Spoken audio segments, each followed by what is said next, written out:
Hello and welcome to a new episode of the CTO Show with Mehmet. My name is Mehmet. I share daily insights about the latest news and trends in technology while exploring their problem solving abilities.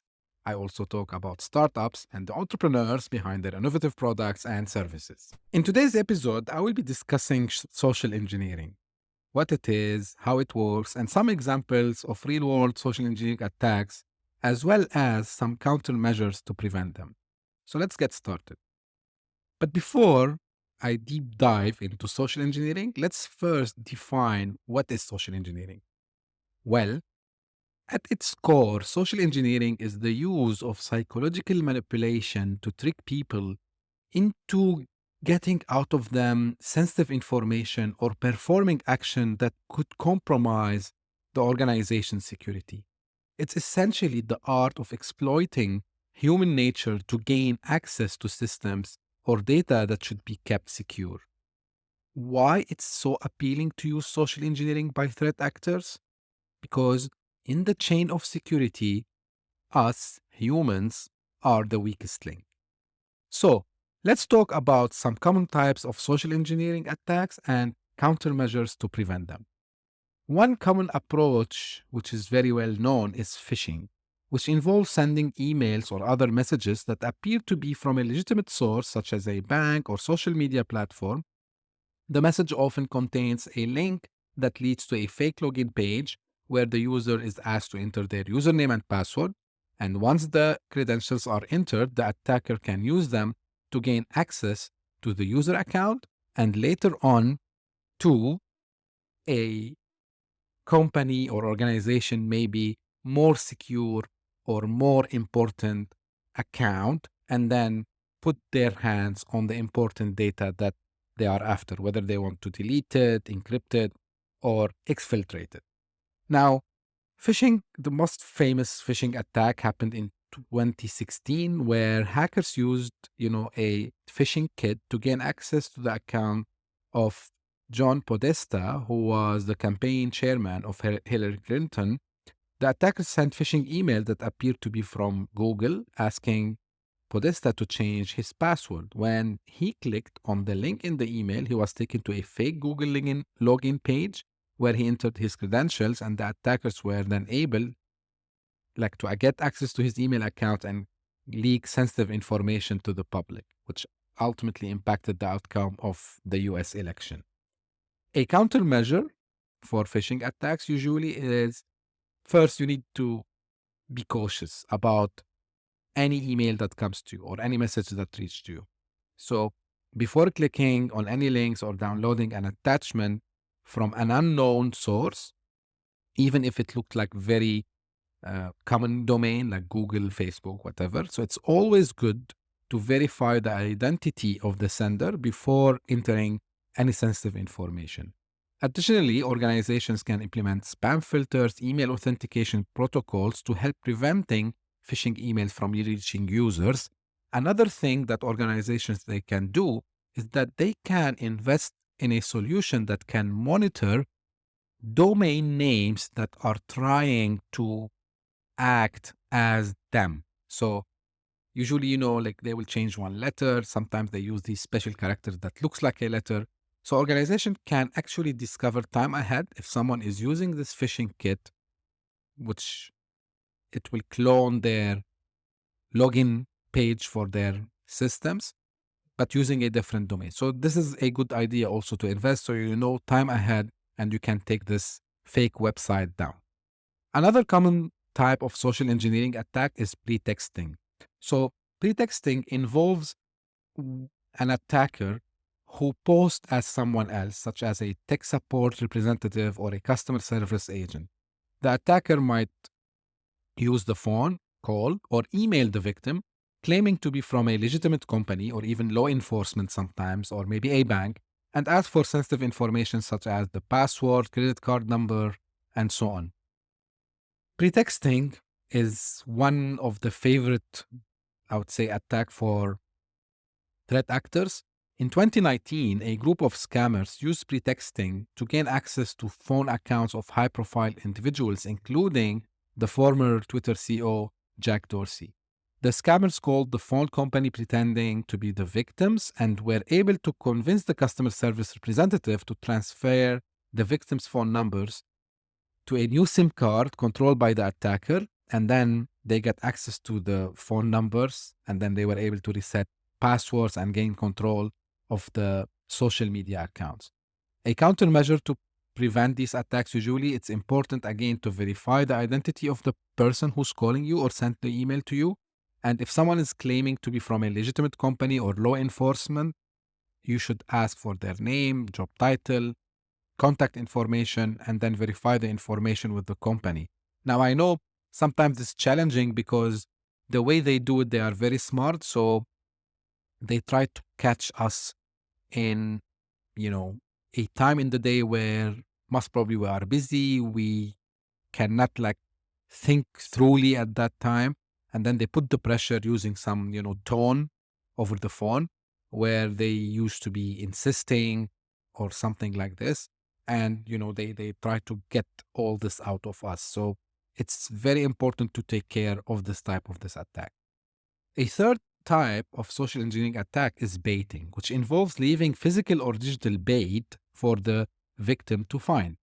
For example, an attacker might leave a USB drive labeled confidential in a public place, hoping someone will pick it up and plug it into their computer. Once the drive is connected, the attacker will gain access to the victim's systems and data. In 2011, an attacker left a USB drive infected with malware in the parking lot of a government contractor in the US, hoping that an employee would pick it up and put it in the computer.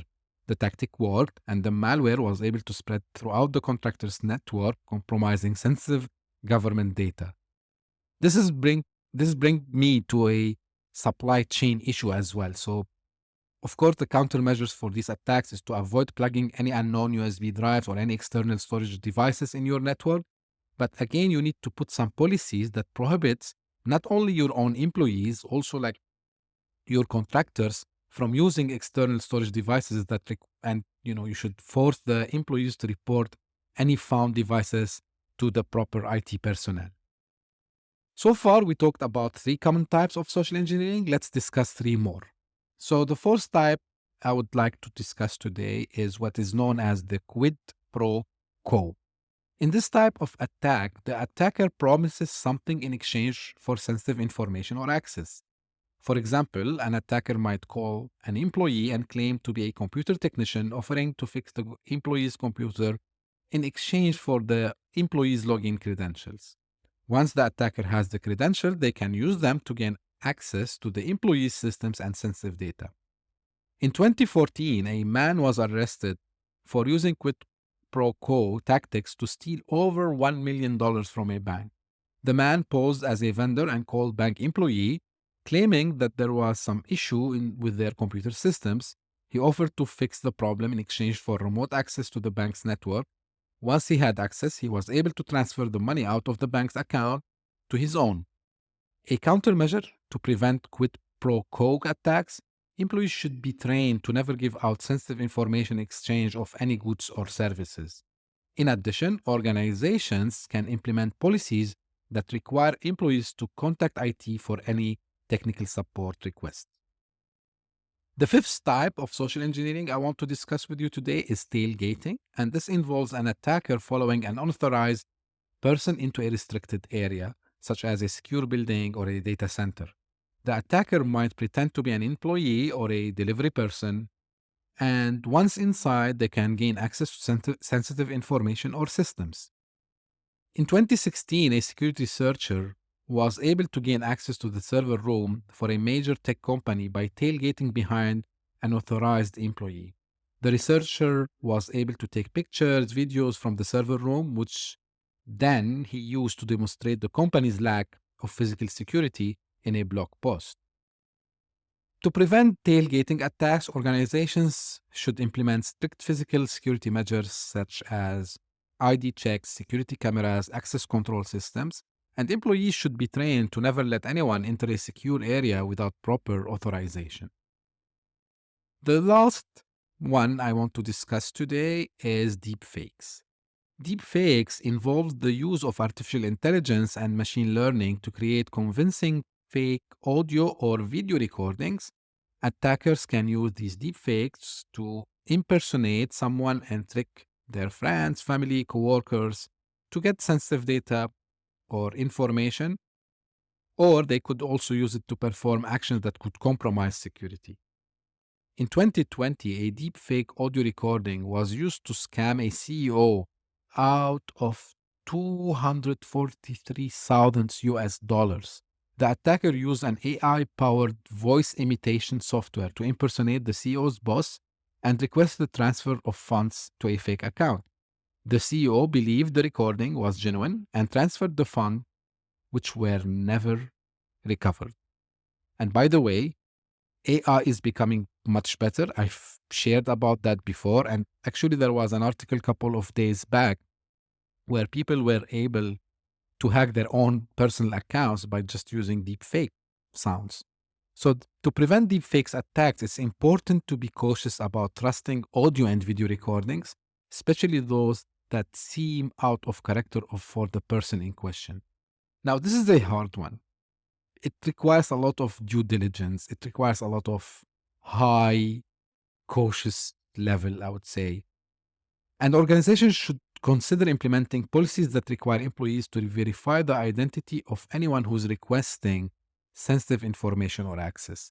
Now, sometimes if it's something related to money or maybe getting access, usually we see companies implement two authoritative persons in order to do a certain action. For example, if you want to get a certain amount of money, let's say it's more than X thousands or X million. So one person cannot do this transaction by his own. It should be approved by a chain. So this could be another one.